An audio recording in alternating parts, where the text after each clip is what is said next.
तसेच त्यांच्यासोबत आमचे मित्र आणि ते पण वकील आहेत, ते सुद्धा आपल्या शाळेला येऊन आपल्या शाळेची शोभा वाढवली.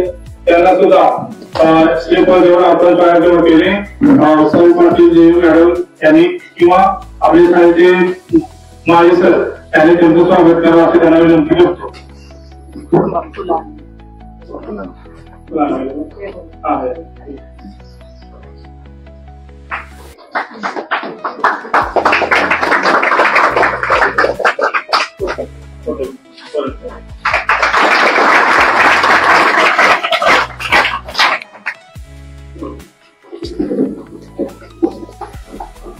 आता यापुढे सर्व जे काही व्याख्यान किंवा मार्गदर्शनाचं काम आहे ते आपले ऍडव्होकेट साहेब करतील. सर्वांनी शांतपणे ऐकावे अशी त्यांना मी विनंती करतो.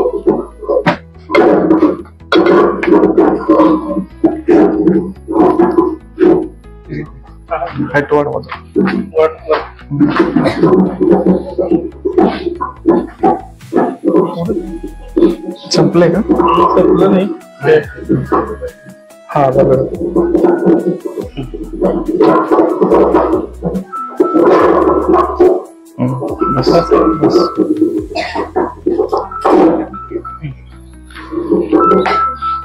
विद्यार्थी मित्रांनो नमस्कार. आज या मासोली गावच्या प्रांगणामध्ये आपल्या शाळेने एक छोटासा कार्यक्रम ठेवला आणि या शाळेच्या वतीनं मला विद्यार्थ्यांच्यावर किंवा बालकांवर होणारे जे अत्याचार आहेत त्या अत्याचारांवर कायदेशीररित्या काही तरतुदी आहेत ते आपण कशा पद्धतीनं टाळू शकतो, ते प्रतिबंधित कसे करू शकतो याकरता मार्गदर्शन करण्याकरता मला इथं आमंत्रित केलंय. त्याबद्दल मी या शाळेच्या व्यवस्थापनाचं अतिशय मनापासून आभार व्यक्त करतो. या मंचावर उपस्थित असलेले या शाळेच्या प्राचार्या सौ पाटील मॅडम यांचं मी व्यक्तिशः आभार व्यक्त करतो. आणि आपण सर्व जमलेले माझे विद्यार्थी मित्रांनो की आज मला जो विषय खरं मार्गदर्शन करायला सांगितलेला आहे तो विषय एकदम खूप नाजूक अतिसंवेदनशील विषय आहे. आणि महत्वाचं म्हणजे की हा विषय तुमच्या थिंकिंग लेवलला किंवा तुमच्या इंटेलेक्च्युअल लेवलला बुद्धिमत्तेला पचनी पडेल का नाही याची एक साशंकता आहे. म्हणून आपण जरा थोडस आपली बुद्धिमत्ता तपासूया आणि एक खेळीमेळीत म्हणजे आपला जो काय आजचा व्याख्यानाचा कार्यक्रम आहे किंवा मार्गदर्शनाचा कार्यक्रम आहे तो एकदम खेळीमेळीत करायचा. आपण की असं वाटलं नाही पाहिजे की मी काहीतरी तुमच्यावर बोझ टाकायला आलेलो आहे, म्हणून आपण एकदम छानसा खेळीमेळीत कार्यक्रम करणार आहे. मग आपली सुरुवात आता आपण एक प्रश्नमंजुषानं सुरू करतोय की जेणेकरून मलाही कळेल की तुमचं इंटरॅक्शन माझ्याशी चांगल्या पद्धतीने होतंय का नाही. आता मी एक तुम्हाला मुलींच्यासाठी माझा एक प्रश्न आहे. 3 + 4 किती? हा सांग. 3 मधनं 4 जाणारच नाही. ठीक आहे, टाळ्या वाजवा. चला दुसरी कॅन्डिडेट. 3 + 4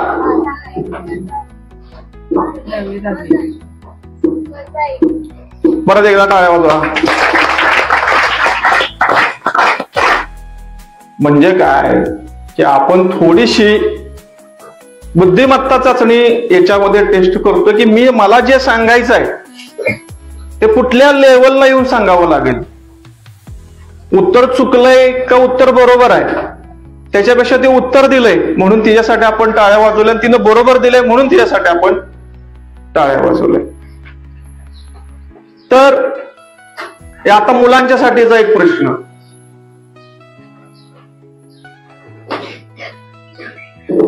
आपल्या स्वतंत्र महाराष्ट्राचे पहिले मुख्यमंत्री कोण?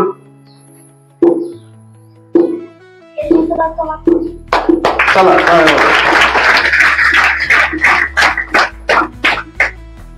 आता आपल्या जो मुख्य कार्यक्रम आहे त्या मुख्य कार्यक्रमाला आपण सुरुवात करूया. की मित्रांनो, माझ्या सहित इथे जे बसलेले उपस्थित शिक्षक आहेत, शिक्षिका आहेत, हे सगळे लहान वयातूनच पुढे आले. म्हणजे कधी काळी हे सगळे छोटे होते, मग माध्यमिक शाळेत गेले, मग महाविद्यालयात गेले, मग कोण शिक्षक झालं, कोण वकील झालं, कोण डॉक्टर झालं. पण सगळ्यांचा जो पाया आहे तो विद्यार्थी दशा आहे. चुळबुळ करायची नाही. आणि मग असं असताना की या देशामध्ये, या भारतामध्ये, या भारताला जर विकसित राष्ट्र घडवायचं असेल तर या देशातला जो पाया आहे, जो तरुण आहे, तो तरुण सदृढ, निरोगी, शिक्षित झाला पाहिजे. आणि याचा पाया म्हणजे काय तर शिक्षण आहे. मग या शैक्षणिक बाबीमध्ये 2012 पर्यंत काय झालं? 2012च्या अगोदरची परिस्थिती काय होती? 2012 नंतर अशा कोणत्या घटना घडल्या की आपल्याला पोक्सो सारखा एखादा कायदा पारित करावा लागला संसदेला? आता पोक्सो म्हणजे काय हेही सांगतो तुम्हाला. पोक्सो हा इंग्लिश शब्द आहे. मराठीत त्याला म्हणतात बालकांच्यावर होणारे म्हणजे बालकांच्यावर होणारे लैंगिक अत्याचार प्रतिबंधक करणारा कायदा. म्हणजे बालक कोण, त्यांच्यावर होणारे लैंगिक अत्याचार काय, ते कुठं घडतात, ते घडल्यानंतर ते सगळीच लोक न्याय मागायला पोचतात का? मग आपली जबाबदारी काय आहे नागरिकांची? हा जो सगळा भाग आहे हा 2012 नंतर आला. मग 2012च्या पूर्वीची परिस्थिती काय होती? 2012च्या अगोदर काय घडलं की ज्या कारणानं 2012 साली हा आपल्याला कायदा आणावा लागला. घटनेमध्ये बालकांच्या बाबतीतल्या काय तरतुदी आहेत? आपल्याला पोषण मिळतो का नाही? मिळतो का नाही? बरं का मिळतो सांगा बरं. का मिळतो पोषण आहार? भूक लागली म्हणून मिळतो का? मग का मिळतो? याचं बरोबर उत्तर दिलं तर माझ्याकडे कॅडबरी. हा सांग. आम्हाला पोषण आहार अंगातील स्ट्रॉंग तिथं वाढायला, परत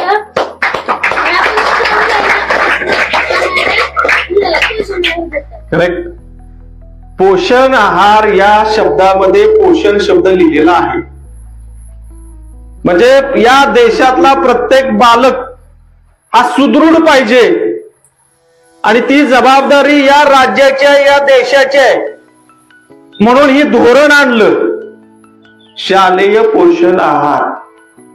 मग जसं शालेय पोषण आहार हे धोरण आणलं तसं बालकांच्या शैक्षणिक शोषणाविरोधात सुद्धा धोरण आणण्याची गरज पडली. पण लैंगिक शोषण आणि लैंगिक अत्याचार या बाबतीमध्ये सरकारने एक पॉलिसी बनवलेली आहे आणि ती प्रतिबंधित व्हावी याकरता हे कायदे आणले. बरोबर आहे की नाही? जर पोषण आहार मिळाला नाही तर तुम्ही काय करणार? समजा पोषण आहार आज मिळाला नाही तुम्हाला, तर काय करणार तुम्ही? काय करणार?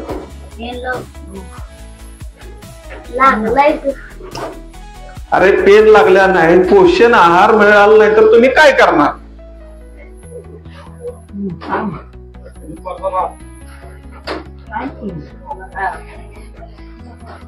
जर पोषण आहार आज तुमच्या शिक्षकांनी दिला नाही तर काय करणार तुम्ही? डबा खाणार?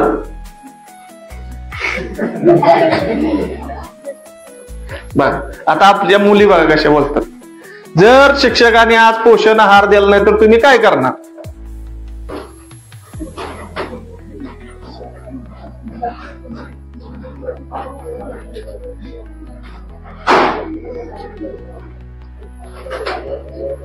कोपरा आवाज येतोय का? आवाज.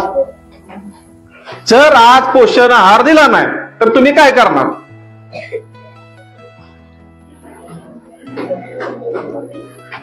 अरे साधं उदाहरण आहे. आपल्याला जर पोषण आहार मिळाला नाही तर आपण जाणार मॅडम कडे, तक्रार करणार, आम्हाला पोषण आहार मिळाला नाही, काय कारण आहे? तस जर लैंगिक शोषण जर कोणी केलं किंवा अन्य प्रकारचं शोषण केलं तर कुणाकडे तरी तक्रार करायला पाहिजे का नाही? पाहिजे का नको? का नाही करायची? करायची. बरं, आता कुणाकडे करायची? मॅडमकडे. आणि कुणाकडे करायची? हा, सरांकडे. अजून कुणाकडे करायची? आई वडिलांकडे. अजून कोणाकडे करायची? पोलिसांकडे. बर, अजून कोणाकडे करायची?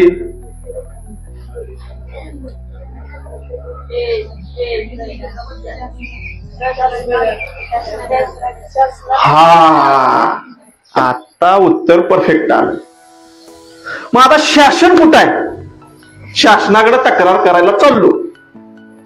कुठं आहे शासन? आता मला दाखवा, शासन कुठं आहे? मासोलीत आहे का? उंडाळ्यात आहे का? कराडात आहे का? साताऱ्यात आहे का? मग कुठं आहे शासन? शासन कुठं आहे मला दाखवा आता. बघितलंय का शासन? येता येतं तू बघितलेस का? शासन कसं दिसतं? लांबडे केसवाला असतं का? लाली पावडर लावलेलं असतं का? मग कसं असतं शासन? शासनाची व्याख्या काय? नागरिक शास्त्र आहे की नाही आपल्याकडे? बरं मला सांगा, शासन कशाला म्हणायचं?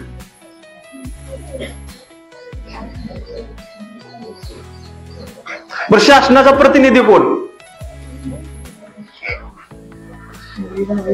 शासनाचा प्रतिनिधी कोण?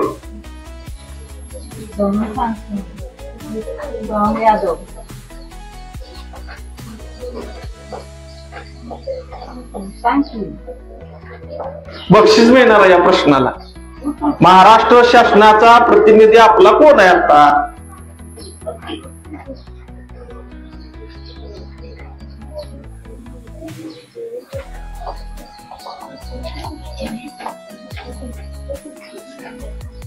बर, मी तुम्हाला 4 पर्याय देतो.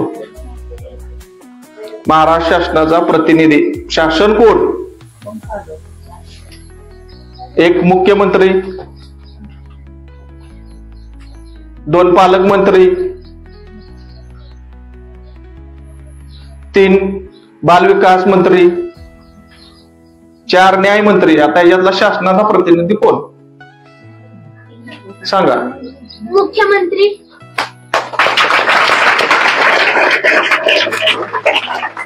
आता तक्रार कोणाकडे करायची? आता मुख्यमंत्री कुठे बसणार? कुठे भेटणार? बघितलं का मुख्यमंत्र्याला तुम्ही? आले होते का कधी शाळेत आपल्या? का मासुलीत बसले तर ग्रामपंचायतीत आमची तक्रार द्या? मग मुख्यमंत्र्याकडे तक्रार करायला जाणं शक्य आहे का आपल्याला? मग मुख्यमंत्र्यांनी काय केलं? एक ऍप तयार केलं. ऍप, आणि त्या ऍपचं नाव आहे चिराग ऍप. चिराग. चिराग म्हणजे काय? चिराग म्हणजे काय? चिराग म्हणजे मराठीत दिवा, पण चिराग हे इंग्लिश वर्ड आहे आणि ती चाइल्ड हेल्पलाईन केलेली आहे आणि तिचे प्रत्येक शब्द पहिल्या अक्षराचा घेतला आणि त्याला चिराग केलं. मग हे चिराग ऍप आहे. नाव लक्षात ठेवा मुलींनो, हे चिराग ऍप हे मोबाईल मध्ये डाउनलोड करायचं आणि मोबाईल मध्ये डाउनलोड केल्यानंतर त्याच्यामध्ये इंग्लिश, मराठी अनेक प्रकारच्या भाषा आहेत. त्यापैकी मराठी भाषेचा ऑप्शन निवडायचा आणि त्याच्यामध्ये तुमची जी बी काय तक्रार आहे ती तक्रार त्याच्यामध्ये तुम्ही नोंद करायची. तुम्हाला मुख्यमंत्री देवेंद्र फडणवीस यांच्याकडे जायची गरज नाही, तुम्हाला पोलीस स्टेशनला जायची गरज नाही, तुम्हाला मुख्याध्यापकांच्याकडे जायची गरज नाही.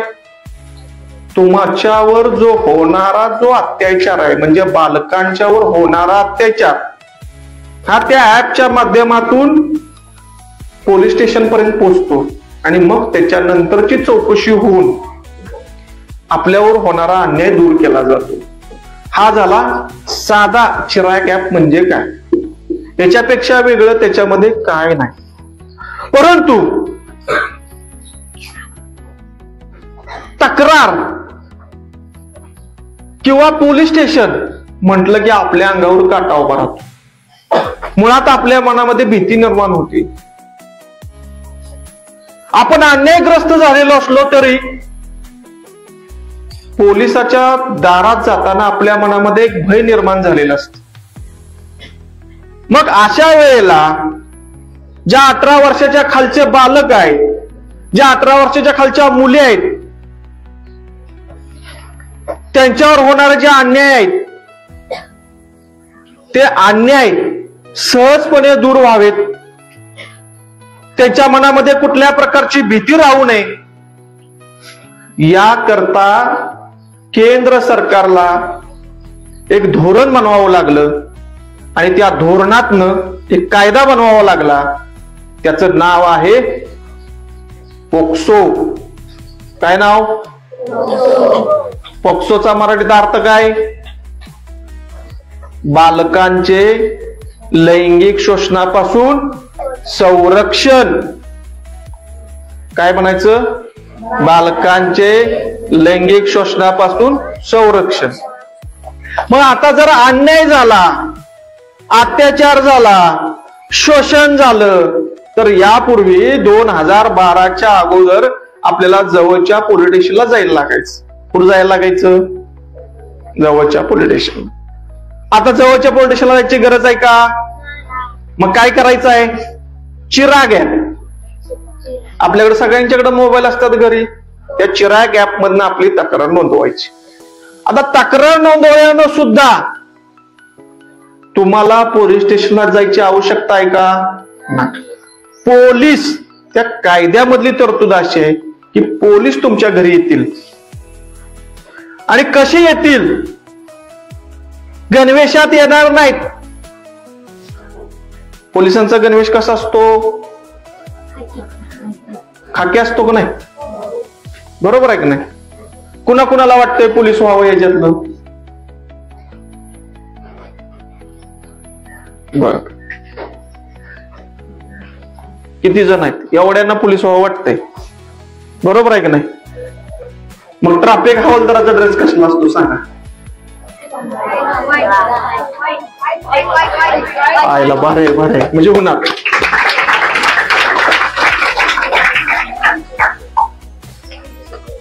पोलीस इन्स्पेक्टरला किती स्टार असतात खांद्यावर? अरे वा, म्हणजे 100% सगळे पोलीस.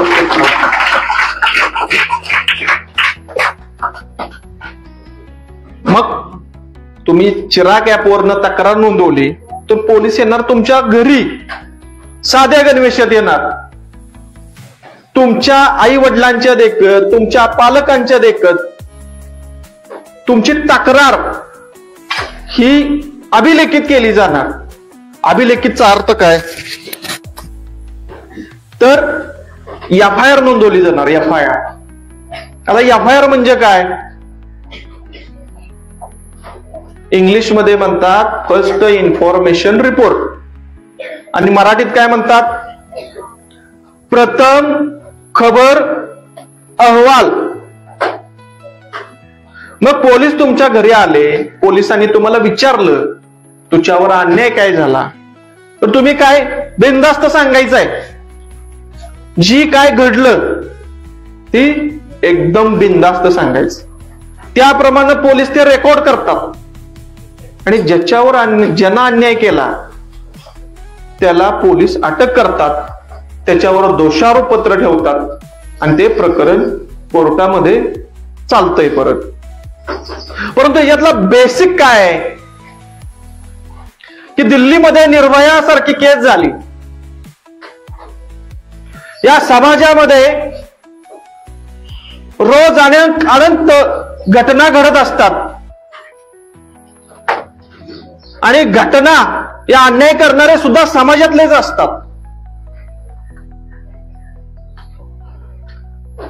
मग आपल्याला कायदा करून याला प्रतिबंध करण्याची वेळ का आली? कारण आपण नीतिमूल्य विसरून चाललो. बरोबर ना? काय विसरून चाललो आपण? नीतिमूल्य विसरून चाललो. मी शाळेत असताना मूल्याचा त्रास असायचा सकाळी, मूल्याचा. बरोबर आहे की नाही? आहे का प्रार्थना? माणसाने माणसाशी माणसासारखे वागावे, आहे का नाही? मग माणसानं माणसाशी माणसासारखं वागलं तर ह्यो कायदा काढायची वेळ आली असती का? म्हणजे कोणतरी आहे समाजामध्ये की तो माणसासारखं वागत. लहान मुलांचं लैंगिक शोषण करणं हे माणसासारखं वागण्याचं लक्षण आहे का? म्हणजे समाजामधील नीतिमूल्य, या नीतिमूल्याचा जो अभाव आहे, या अभावामुळं या घटना घडत असतात. आणि मग शेवटी या घटनांना प्रतिबंध करण्याकरता आपल्याला कायद्याचा आधार घ्यावा लागतो, अशी कायदे निर्माण करावे लागतात. तर आपण कुठपर्यंत आलो की एक FIR नोंद झाली. FIR नोंद झाल्यानंतर पुढे काय करायचंय? तर विद्यार्थी मित्रांनो, FIR नोंद झाल्यानंतर ज्या मुलीवर, जिला आपण पीडित म्हणतो, या पीडित मुलीचं किंवा त्या पीडित बालकाचं नाव कोणत्याही पद्धतीनं माध्यमात येत नाही. म्हणजे कुठल्याही पेपरमध्ये, वर्तमानपत्रामध्ये, युट्यूब चॅनलवर, फेसबुकवर, व्हॉट्सअपवर, टीव्हीवर त्या पीडितेचं नाव किंवा पीडित बालकाचं नाव प्रसारित केलं जात नाही. त्याच्यामुळं आपल्या मनामध्ये एक न्यूनगंड असतो की माझं नाव टीव्हीवर प्रकाशित होईल, माझी बदनामी होईल. तर हे मुळात काढून टाका डोक्यातनी. असं काय घडत? मग त्या पोक्सो कायद्यामध्ये हे तरतूद आणली की पत्रकारांनी,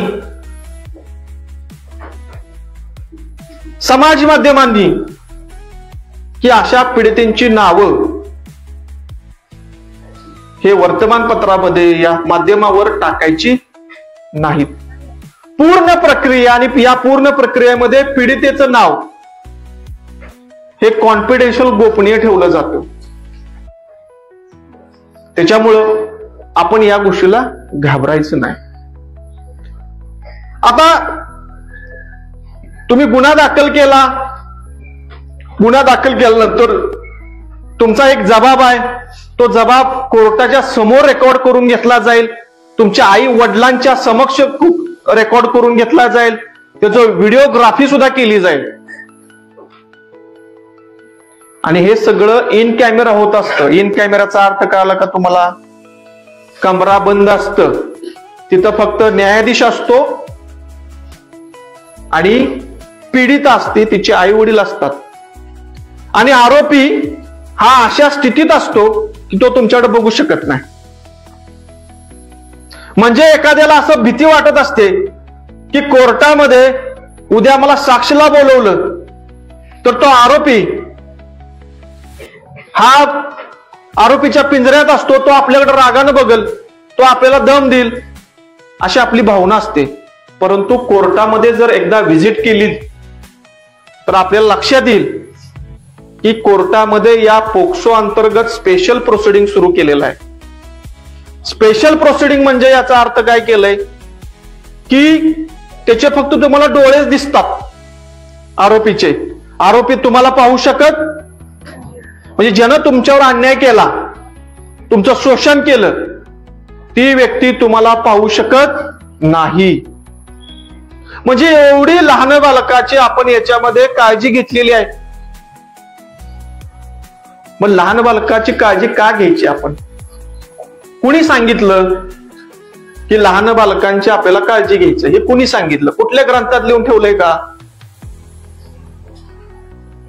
कशात सांगितलंय? कोपऱ्यातली रांगोळी स्पर्धा हे कशात लिहून ठेवलंय की बालकांची या देशानं म्हणजे राज्यानं सरकारनं काळजी घेतलेली पाहिजे? हे कशात लिहून ठेवलंय?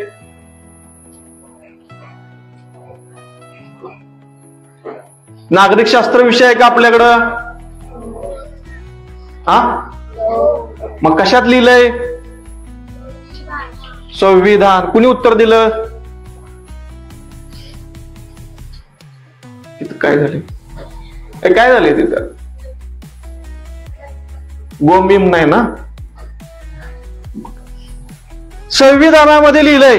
कुठल्या आर्टिकल मध्ये लिहिलंय?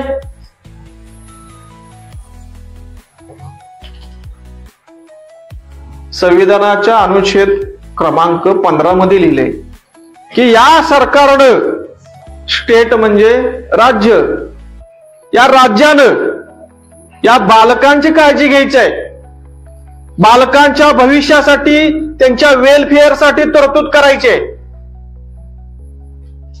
आणि त्याचा आधार घेऊन हे संविधानानं घालून दिलेलं मूल्य आहेत आणि त्याप्रमाणे आपली राज्य हे काम करत असतात. आणि त्याचाच अनुशासन म्हणून हा पोक्सो कायदा अस्तित्वात आणला आणि त्याच्यामध्ये ही तरतूद केली.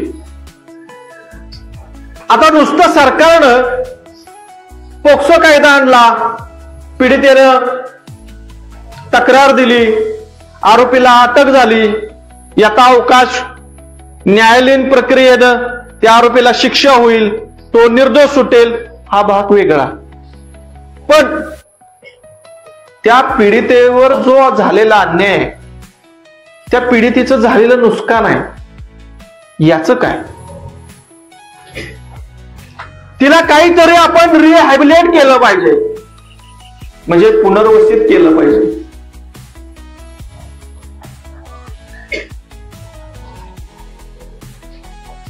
पुनर्वसित केलं पाहिजे ना? पुनर्वसन म्हणजे काय?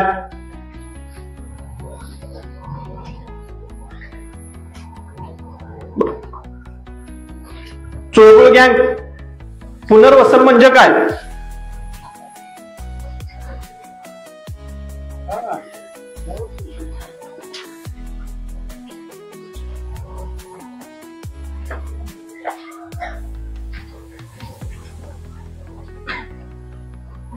पुनर्वसन माहित नाही? धरणात जमीन गेलेल्या लोकांचं पुनर्वसन करतात. गेले का जमिनीकडे कुणाची? गेले का? हाय का येवती जगून? आणि पुनर्वसन करणं म्हणजे काय की त्याची नुकसान भरपाई देऊन परत त्याला उभा करणं. तसं जर एखाद्या बालकावर अन्याय झाला तर त्याचं पुनर्वसन करायला पाहिजे. आणि ही जबाबदारी आहे सरकारची, ही जबाबदारी आहे राज्याची. म्हणून त्या सरकारनं मनोधैर्य योजना आणली. मनोधैर्य माहित आहे का? मनोधैर्य योजना माहित आहे? बरं, या महाराष्ट्र राज्याचं बाल विकास मंत्री कोण आहे? कोण आहे?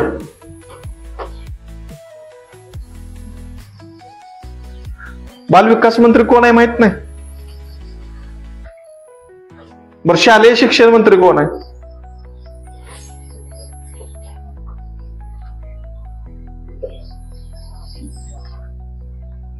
ही जी मनोधैर्य योजना आहे ना, ही योजना आहे बाल विकास मंत्रालयाची, महिला व बाल विकास मंत्रालय, बरोबर.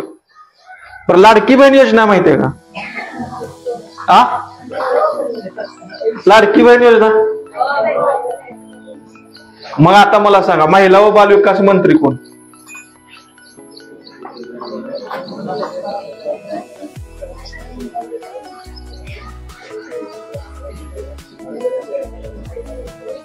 लाडकी बहीण योजना माहिती आहे का?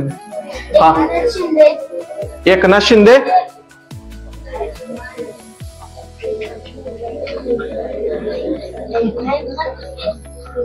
हा, ती हात करते वाटतं.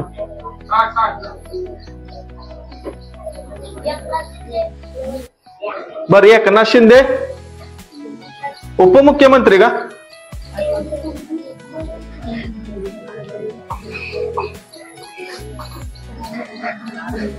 आपला क्लास संपला, व्याख्यान संपलं की प्रत्येकानं शोधायचं हे बाल विकास मंत्री कोण आहे, महिला व बाल विकास मंत्री कोण आहे. तर या महिला व बाल विकास मंत्रालयाचं प्रत्येक तालुक्यामध्ये एक ऑफिस आहे आणि त्याला तालुका अधिकारी दिलाय आणि या तालुका अधिकारी मार्फत मनोधैर्य योजना राबवली जाते. समजा एखाद्या बालकावर अत्याचार झाला,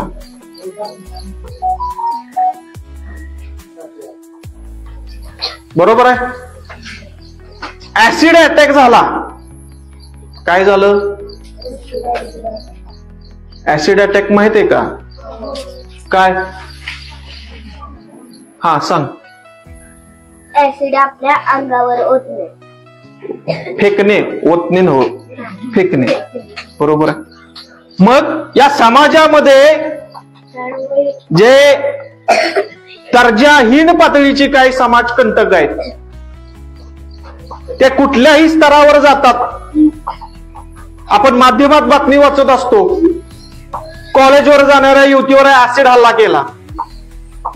मग अशा स्थितीमध्ये त्या युवतीच्या, त्या बालकाच्या ज्या इजा होतील, त्याचं आयुष्य उद्ध्वस्त होईल, याची भरपाई म्हणून शासनाची जबाबदारी आहे तिला पुनर्वसित करणं.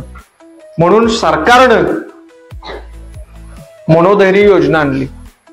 मग ही मनोधैर्य योजनेतनं जर नुकसान भरपाई आपल्याला हवी असेल तर आपण तालुका बाल विकास अधिकाऱ्याकडे काय करायचं असतं? संपर्क करायचा. तालुका बाल विकास अधिकारी हा लिगल एडचा जो डिस्ट्रिक्ट प्रेसिडेंट आहे, म्हणजे जिल्हा न्यायाधीश, या जिल्हा न्यायाधीशांकडे प्रस्ताव पाठवून आपल्याला योग्य ती नुकसान भरपाई मिळत असते. आता हे झालं सगळं कायद्याचा आधार. घटना घडून गेल्यानंतरच सगळं मी तुम्हाला सांगतो. पण घटना घडत असताना काय केलं पाहिजे?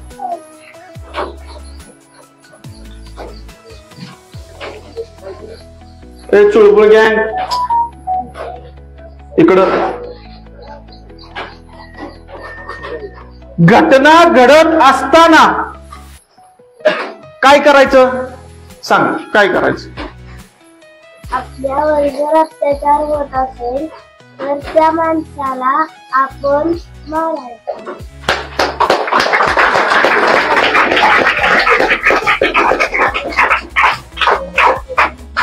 आता या मुलीनं जे सांगितलं ते कायद्यात लिहिलेलं आहे.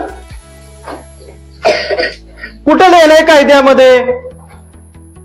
तर भारतीय दंड संहिता कलम 99 आणि 100 याच्यामध्ये प्रत्येक व्यक्तीला स्वतःच्या संरक्षणाचा, स्वतःच्या संपत्तीच्या संरक्षणाचा, स्वतःच्या आणि आपल्या सोबत असणाऱ्या व्यक्तीच्या संरक्षणाचा हक्क दिलेला आहे.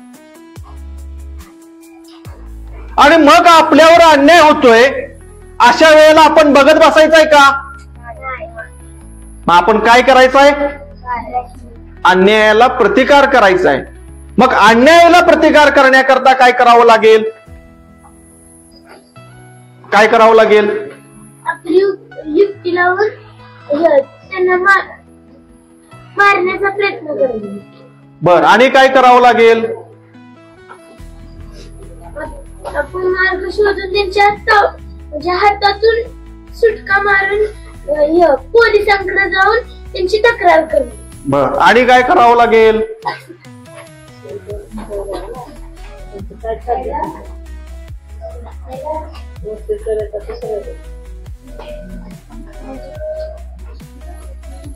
आपण आपल्या बॅग मध्ये अशा काय वस्तू ठेवायला पाहिजे की ज्या तुमच्यावर अशी वेळ येईल त्यावेळी तुम्हाला वापरता आल्या पाहिजेत. म्हणजे स्वतःचं संरक्षण करण्याकरता घटनेनं आणि भारतीय दंडविधानानं आपल्याला हक्क दिलेला आहे आणि तो हक्क आपल्याला राबवायचा आहे. अशा वेळेला आपण पोलीस स्टेशनच्या पर्यंत पोहोचण्याच्या मध्ये आणि आपल्यावर एखादा हल्ला होतो याच्यामध्ये जी काय वेळ आहे, या वेळेला स्वसंरक्षण करण्याकरता जे काय करायचंय ते आपण करायचं आहे. मग त्याच्यामध्ये आपल्या सॅकच्या बाजूला 2 कप्पे असतात. एकात पाण्याची बाटली असते आणि एक कप्पा कशासाठी असतो, दुसरा कशासाठी असतो? 2 कप्पे असतात का नाही? इकडे एक बाटली आणि ही काय? हा, सांग. आपल्याला काहीतरी ठेवण्यासाठी. बर, मग आता काय ठेवूया? वडापाव ठेवूया? चॉकलेट ठेवूया का? कॅडबरी? आपल्या संरक्षणासाठी जी वस्तू लागेल ती ठेवायची. वा वा वा वा.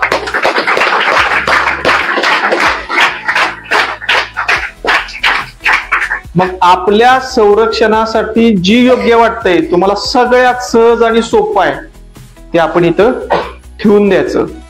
पण त्याचा वापर त्याच वेळेला केला पाहिजे. कधी केला पाहिजे? त्याच वेळेला केला. म्हणजे गर्दीच्या ठिकाणी, शाळेत म्हणजे बसमधनं प्रवास करतो, कॉलेजच्या जीवनामध्ये अशा पद्धतीची संकट हे आपल्याला येत असतात.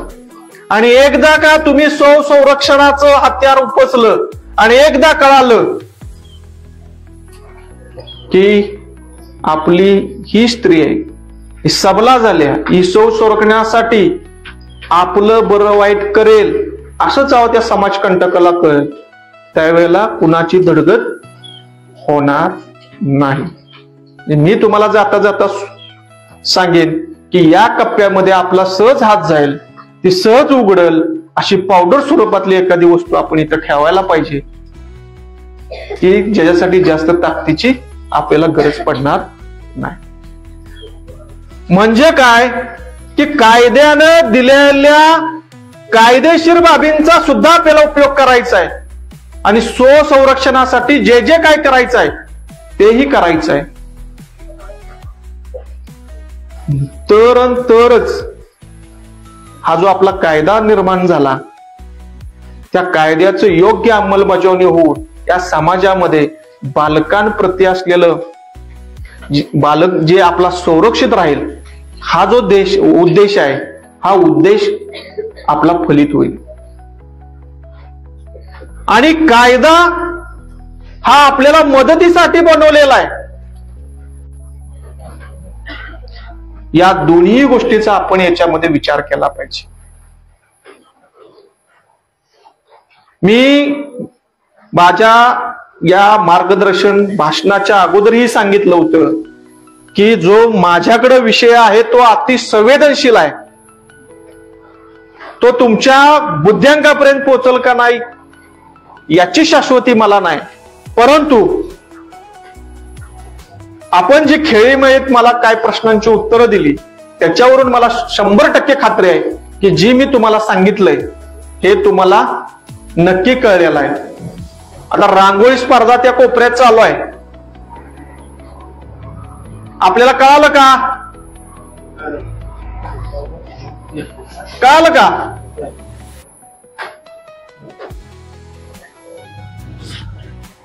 पोक्सो म्हणजे काय?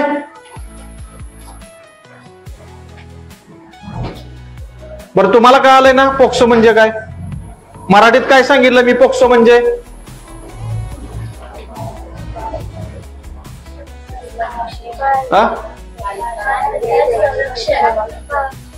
बालकांचे लैंगिक छळापासून संरक्षण कायदा. तुम्हाला कळालं का? सांगा एकदा.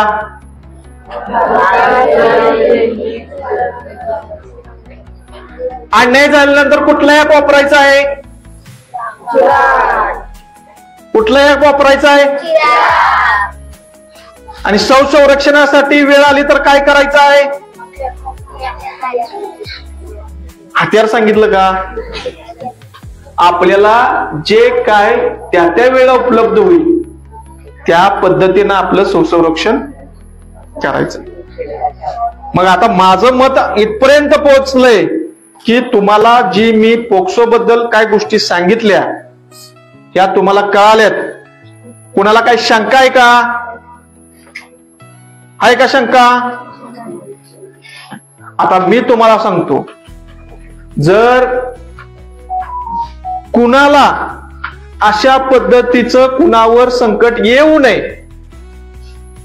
पण जर चुकून असं काय घडलं तर मनामध्ये कुठलाही किंतु परंतु अजिबात ठेवायचं नाही. आई असेल, वडील असेल, आजोबा असतील, आजी असतील, मामा, मामी, शिक्षक, तुम्हाला यापैकी कोण कन्व्हिनियंट वाटेल म्हणजे जवळचा वाटेल अशा व्यक्तीला हे सांगून टाकायचं. काय सांगायचं? अशा व्यक्तीला सांगून टाकायचं. माझ्याकडे एक मुलगी अशी आली होती किंवा माझ्या खुर्चीत बसली होती समोर, नुसतीच रडायची, डोळ्यात अशी धार लागली, 15 मिनिटात बोलतच नव्हती. आणि 15 मिनिटांना जेव्हा तिला मी विचारलं तू काहीतरी सांग मला, तेव्हा तिनं सांगितलं की 14 महिने झालं गावातला एक मुलगा तिला त्रास देतो. म्हणजे 14 महिने तिनं त्रास सहन केला. किती महिने? 14. म्हणजे माझ्याकडे आल्यानंतर ज्या काय घटना घडायच्या त्या घडल्या, त्या मुलीचा त्रास कमी झाला, सगळं झालं.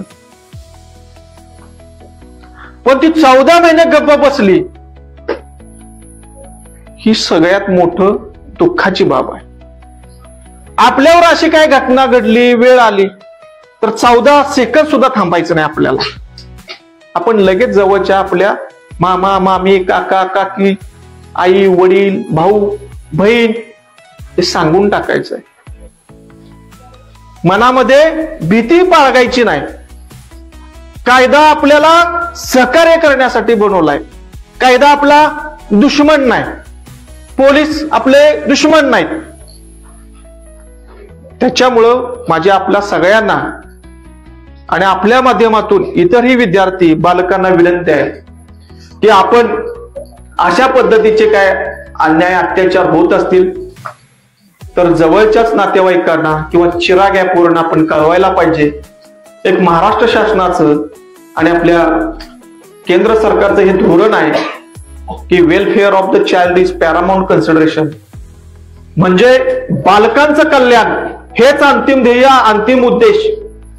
आणि या अंतिम ध्येय, अंतिम उद्देशाचा जो एक कार्यक्रम आहे तो या शाळेमध्ये आयोजित केला आणि या शाळेनं मला निमंत्रित केलं. ही माझ्यासाठी पूर्णपणे गौरवाची बाब आहे. आणि तुम्ही सगळ्या या खेडेगावामध्ये, या ग्रामीण भागामध्ये शिक्षण घेणाऱ्या विद्यार्थ्यांची मी IQ टेस्ट सुद्धा केली. अतिशय चांगली चाणाक्ष विद्यार्थी या शाळेमध्ये घडतायत आणि बरेच विद्यार्थी माझे आता हे पोलीस इन्स्पेक्टर होणार आहेत, तर माझ्या शुभेच्छा आहेत आपल्या सगळ्यांना. मी कधीतरी 10, 20, 15 वर्षांना पुन्हा या शाळेत यावा आणि तुमच्यातलं कोणतरी पोलीस इन्स्पेक्टर, कोणीतरी इकडं वकील, डॉक्टर, कलेक्टर, कोणीतरी पॉलिटिशियन व्हावं आणि पुन्हा मला या शाळेचं वैभव बघावं मिळावं, एवढी एक माझी छोटीशी अपेक्षा इथं मी सोडून जातो. आणि ती पूर्ण होण्याकरता किंवा ती झालेली बघण्याकरता मी पुन्हा यावं की यासाठीच ती सोडून जातो. आणि मला बोलवलं याबद्दल मी या शाळा व्यवस्थापनाचं, या शिक्षण संस्थेचं आभार व्यक्त करतो. आणि माझे 2 शब्द आहेत, मी संपवतो. जय हिंद, जय महाराष्ट्र, जय महाराष्ट्र.